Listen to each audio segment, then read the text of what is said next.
कांग्रेस नेता राहुल गांधी की संसद सदस्यता रद्द होने के बाद से कांग्रेस पार्टी ने देश भर में विरोध प्रदर्शन करने शुरू कर दिए।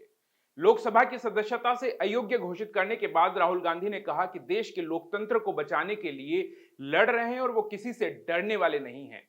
राहुल ने मीडिया के सवालों पर कहा कि भारतीय जनता पार्टी अडानी समूह से जुड़े सवालों से ध्यान भटकाने के लिए उन पर ओबीसी समुदाय के अपमान का आरोप लगा रही है।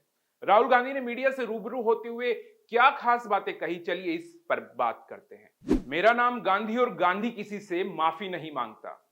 राहुल गांधी ने विपक्षी दलों की ओर से समर्थन किए जाने पर उनका आभार जताया और सभी को साथ मिलकर काम करने की बात कही। राहुल ने यह भी कहा कि सरकार की ओर से घबराहट में की जा रही कार्रवाई से विपक्ष को फायदा मिलेगा। राहुल से जब एक पत्रकार ने मानहानि मामले में माफी मांगने को लेकर सवाल किया तो राहुल ने कहा कि मेरा नाम सावरकर नहीं है, मेरा नाम गांधी है और गांधी किसी से माफी नहीं मांगता। संसद में बोलने का मौका नहीं मिला। राहुल गांधी ने कहा, मेरे बारे में मंत्रियों ने झूठ बोला जबकि मैंने कोई ऐसी बात नहीं की थी जिसका दावा किया गया था।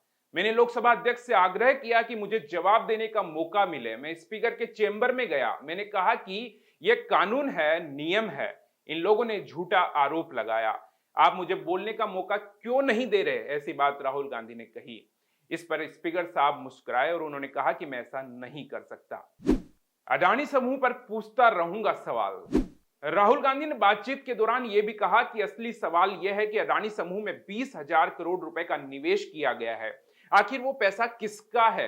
राहुल ने यह भी दावा किया कि उन्हें लोकसभा की सदस्यता से अयोग्य इसलिए ठहराया गया क्योंकि प्रधानमंत्री नरेंद्र मोदी उनसे डरे हुए थे कि वह फिर से सदन में अडानी मामले पर बोलेंगे।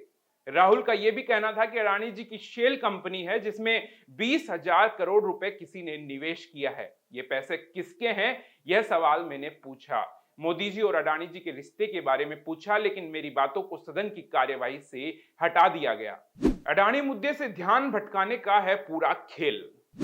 राहुल ने ओबीसी समुदाय के अपमान करने के भाजपा के आरोपों को लेकर कहा कि मैंने हमेशा भाईचारे की बात की है।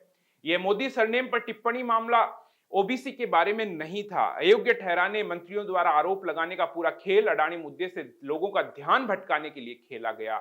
अगर वे मुझे स्थायी रूप से भी अयोग्य करार देते हैं तब भी मैं अपना काम करता रहूंगा। मैं यहां भारत के लोगों की लोकतांत्रिक आवाज की रक्षा करने के लिए हूं, ऐसा करता रहूंगा। मैं किसी से नहीं डरता। अयोग्य ठहराए जाने से नहीं पड़ता है फर्क। राहुल गांधी ने कहा कि लोकसभा में सदस्यता रद्द करने को लेकर मुझे अयोग्य ठहराया गया क्योंकि प्रधानमंत्री मेरे अगले भाषण से डरे हुए थे जो अडानी पर होने वाला था। मैंने उनकी आंखों में यह डर देखा। राहुल का यह भी कहना था कि सदस्यता मिले या नहीं मिले, भले ही स्थायी रूप से अयोग्य ठहरा दे, मुझे फर्क नहीं पड़ता कि संसद के अंदर रहूं या ना रहूं, लेकिन मैं सच्चाई को देखता हूं, सच्चाई पर बोलता हूं। यह बात मेरे खून में है, ये मेरी तपस्या है, उसको मैं करता जाऊंगा चाहे मुझे अयोग्य ठहराया जाए। वहीं राहुल गांधी के आरोपों को लेकर भाजपा नेता रविशंकर प्रसाद ने जवाब देते हुए कहा कि राहुल गांधी पर मानहानि के 60 मामले चल रहे हैं। राहुल अगर ऐसी बातें जानबूझकर करते हैं तो भाजपा मानती है कि राहुल ने पिछड़ों का अपमान किया है। भाजपा पूरे देश में राहुल के बयान के खिलाफ आंदोलन भी करेगी।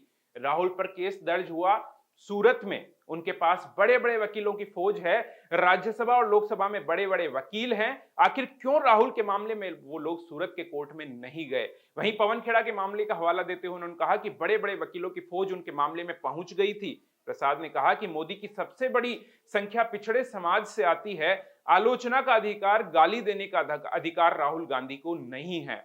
राहुल ने समुदाय को गाली दी है, बेइज्जत किया है। अगर राहुल को गलत बात कहने का अधिकार है तो पिछड़ों को भी कोर्ट जाने का अधिकार है। कोर्ट ने उन्हें माफी मांगने का मौका दिया तो उन्होंने माफी मांगने से मना कर दिया। इस पूरे मामले को लेकर आपकी क्या राय है? क्या राहुल गांधी को माफी मांगनी चाहिए या फिर लोकतंत्र को बचाने का हवाला देकर राहुल गांधी जो लड़ाई लड़ रहे हैं इसी तरीके से उन्हें जारी रखनी चाहिए? कमेंट कर बताएं। नमस्कार।